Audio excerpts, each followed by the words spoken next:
ఈరోజు భారత స్వతంత్రం దినోత్సవం సందర్భంగా కవితాశ్రమంలో ఉన్న చిన్నారులందరికీ కూడా స్వతంత్ర దినోత్సవ శుభాకాంక్షలు.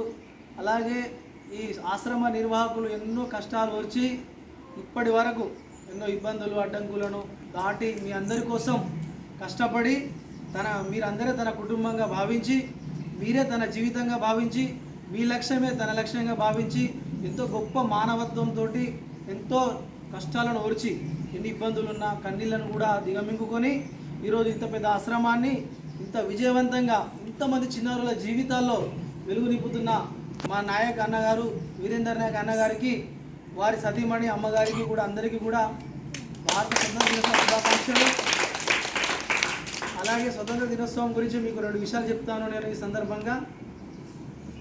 మనకు స్వతంత్రం రావడానికి ఎన్నో పోరాటాలు చేసిరు మన పూర్వీకులు.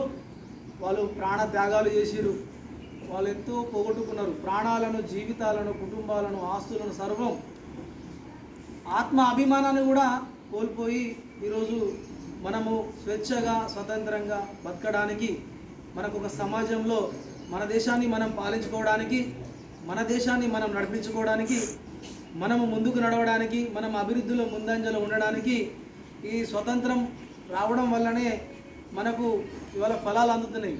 లేకుంటే మనం బానిసలుగా 200 సంవత్సరాలు బ్రిటిషర్ల చేతుల్లో మనం బానిసలుగా బతికినాం.